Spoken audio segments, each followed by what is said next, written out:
Expectations were low for a fresh round of talks between Ukraine and Russia in Istanbul on Wednesday, and, well, they did not disappoint. The first meeting in almost 2 months broke up after less than an hour. Both Russia and Ukraine had warned not to expect a breakthrough in terms of a ceasefire or even peace, but the two sides have reportedly agreed to exchange 1,200 prisoners of war each and potentially hand over thousands of bodies of soldiers who died in the fighting. Kyiv has also offered Moscow to hold a leaders' summit aimed at ending the war by the end of next month. Donald Trump had threatened Vladimir Putin with further sanctions if he didn't reach a deal with Ukraine by early September. To discuss this further, I can now welcome the former Ukrainian Prime Minister, Arseniy Yatsenyuk. Welcome to the day. It's great to have you on the show. The agenda of this meeting is very limited. Are these really peace talks if peace is not on the table? Well, I never trusted designated war criminal Putin.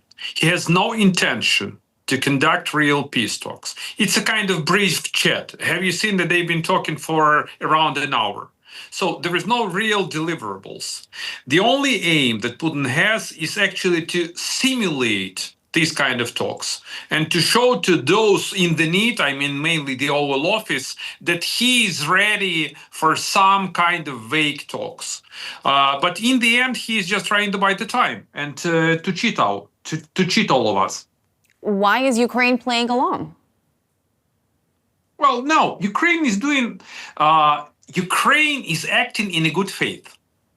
In this way, Ukraine's delegation is showing to the entire world that we are ready to cut the deal, that we urge Russia to impose a ceasefire, that we already passed the memo to Russians, which are completely irreconcilable with the memo that Russians passed to us, because Russia wants to annihilate Ukraine and Ukrainians want to save Ukraine.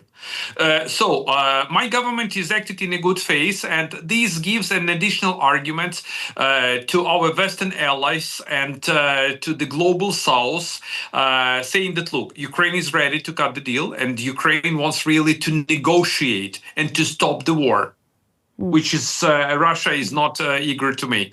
Yeah.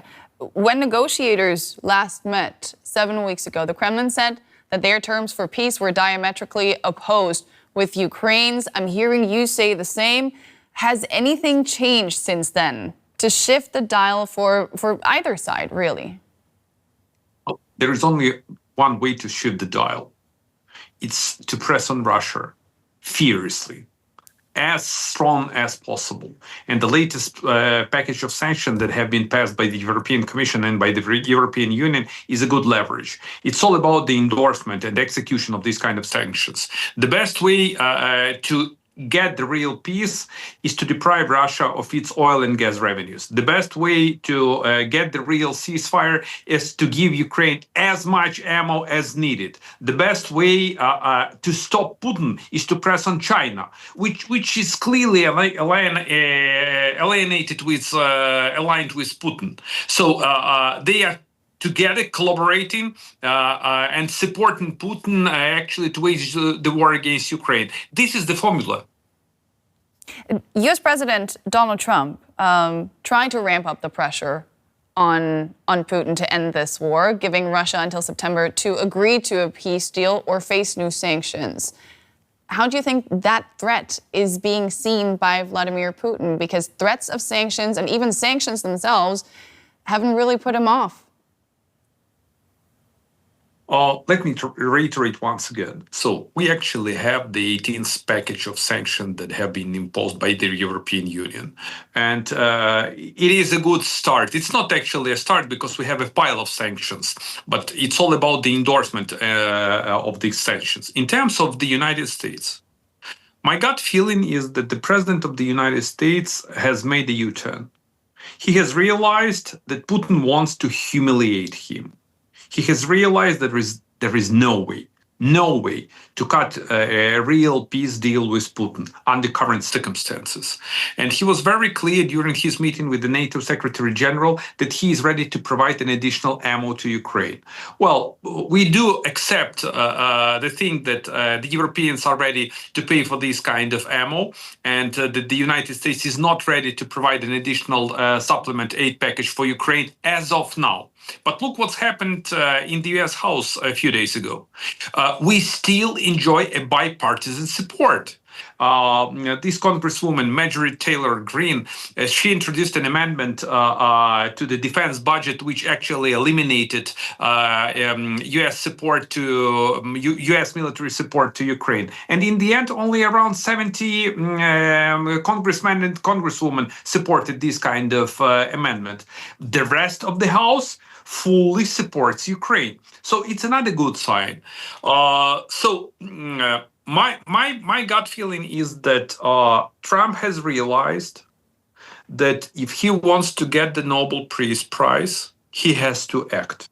Otherwise, Putin will outplay, outcheat him, and humiliate him, which is not acceptable for this administration and for this president, and actually for the entire United States. Yeah. He is known to flip-flop, though, and this is not the first U-turn, as you call it. We've seen him perform on this topic. How does it feel for your country's survival to be in the hands of someone so unpredictable? You know, we are living in realpolitik, and the world is sometimes very unpredictable and even cynical. But on the other hand, look, I do believe that Americans fully realize that in case if Ukraine fails, this would be a biggest geopolitical failure of the entire United States of America and of the entire West. And we still have the support of G7 member states, of the entire European Union, of the United Kingdom, and we really commend Germany. So once again, you're right saying that we can get another flip-flop. But President Trump is not ready to accept his own defeat. And Ukraine's victory is President Trump and the entire Western world victory. Ukraine's failure is a disaster for everyone, including personally President Trump, which he is not ready to accept. I want to move on to another topic because Volodymyr Zelensky is under a lot of domestic pressure this week as well. There have been rare street protests against a new law weakening the independence of two anti-corruption agencies. He's now vowed to present a new bill, but please give us your assessment. Why did he risk public support over this? My government 10 years ago established all these anti-corruption bodies and anti-corruption agencies. And I, as a prime minister, was in favor of granting a super, I would say, independence for all these agencies. And we achieved a lot in the last decade, really. It's a staggering and tremendous progress. A lot of high-profile officials, public officials, and even Chief Justice, they are behind bars. So these agencies are not flawless. And we need to increase the efficiency of these agencies. But the thing is that Ukrainian people will never tolerate corruption.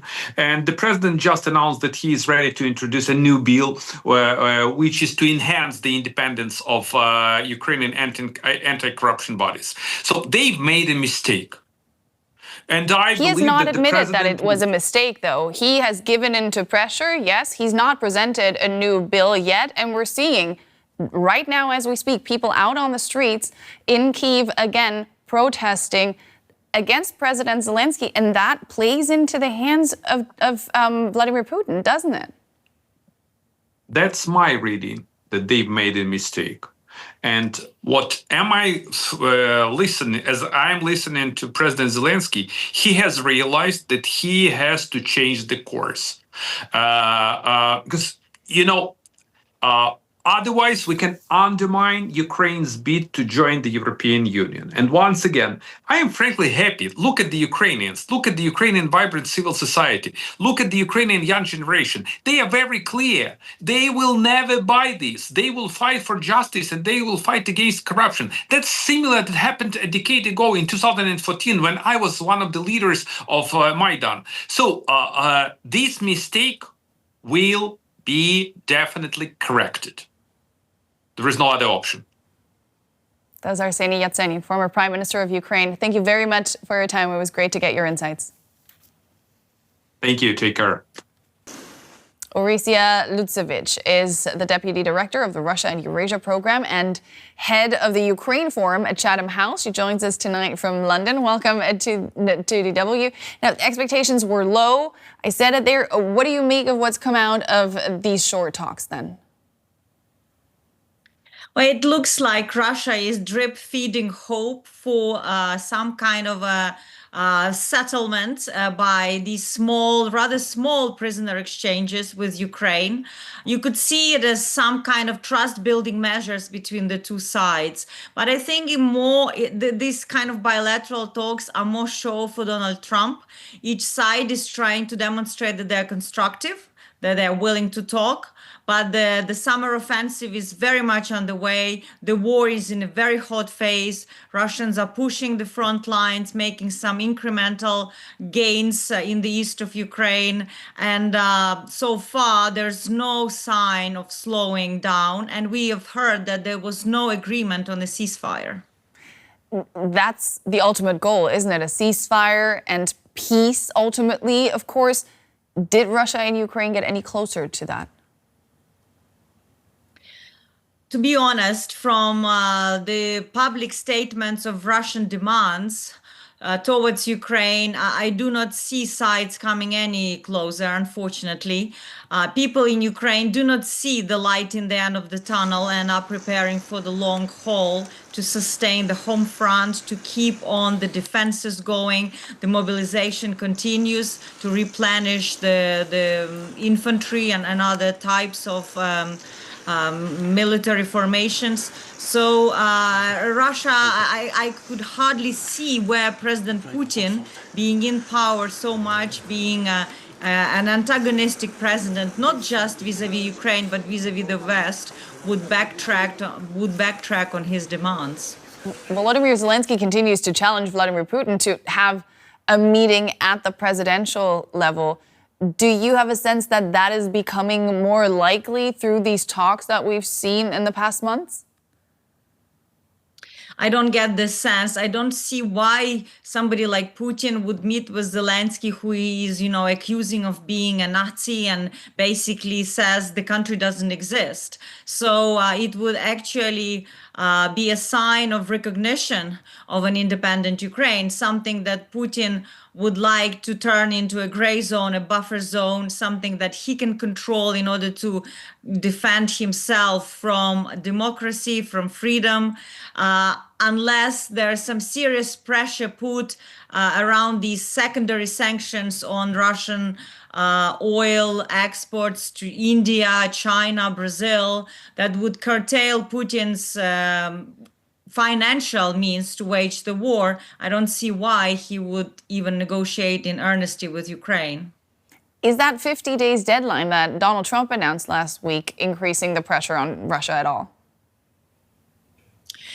Well, interestingly enough, we have not heard anything from Putin himself about this 50-day ultimatum. There was something said by Peskov that they are carefully studying the proposal from Washington, but Putin pretends nothing happens. And I think this is his goal. He wants to have a bilateral relationship with America, with Trump, mainly about business, about making deals and getting rich. While he wages the war, he still tries to convince both Europe and America to abandon Ukraine, that, it's not their war, it's in Russia's backyard, and let Russia sort this out. Orysia Lutsevic, thank you so much. Let's bring in Dmitri Alperovitch. He is chairman of the geopolitical think tank Silverado Policy Accelerator. Welcome to DW. These were very brief negotiations. What did you make of the outcome? Well, it's not really a surprise. The problem is the two sides, of course, are very far apart. In essence, the Russians want Ukrainians to surrender much of the land that they've captured, or all the land that they've captured, surrender on critical political demands, and the Ukrainians are not willing to, of course, surrender on any of those issues. But it's good that they're continuing to talk, and while they didn't agree necessarily on the date for the next meeting, there have been discussions about potentially continuing the conversations virtually, knowing that if the breakthrough is unlikely, there's no point in them all traveling to Istanbul. They can continue it in a more effective manner. The Ukrainians did propose a summit between Zelensky and Putin to try to get a resolution. The Russians didn't reject it out of hand, but it's highly unlikely that Putin would attend such a summit, given that he views Zelensky as an illegitimate leader and as someone who is beneath him to meet with. What would have to happen for Putin to agree to that meeting? Well, he has to get convinced that he can accomplish what he needs to accomplish on the battlefield. And right now, he still feels quite confident in his ability to capture territory. The Russians are gaining territory at an enormous cost, losing thousands of men every single month. But nevertheless, they're advancing. They think that the line in the Donbass, around the Pokrovsk region in particular, is very weak on the Ukrainian side, and they can get some gains. They're trying to make progress in the north as well, around Sumy. So as long as he has that confidence that he can continue to prosecute this war and inflict terrible damage on Ukraine itself, of course, through these terror campaigns against Ukrainian cities that are getting incredibly intense every single night, he's not going to relent. So Russia wants to continue its war on Ukraine. Ukraine doesn't want to surrender territory. Do you see any way forward in these peace talks? Is there anything that could lead to a breakthrough here? I don't think there's any likelihood of a breakthrough in the immediate future. Unless Putin gets convinced that he can no longer achieve his objectives militarily, he's going to keep going. But there are promising signs that the Russian economy is starting to get weaker and weaker. The sanctions are effectively functioning as gravity. They've been taking down the growth rates of the Russian economy. They're making it much less productive. And this year in particular, they're really struggling with low oil prices, with the depletion of their national wealth fund, the liquid assets in that national wealth fund. And Putin is even talking about how they need to reduce military spending next year because the current rate is unsustainable. The interest rates are very high. There's still high inflation, very low unemployment because so many men are out fighting this war in Ukraine. So they have huge problems, but it's not at a point of being critical where he has to make concessions. Dmitri Alperovitch, thank you very much. Thank you.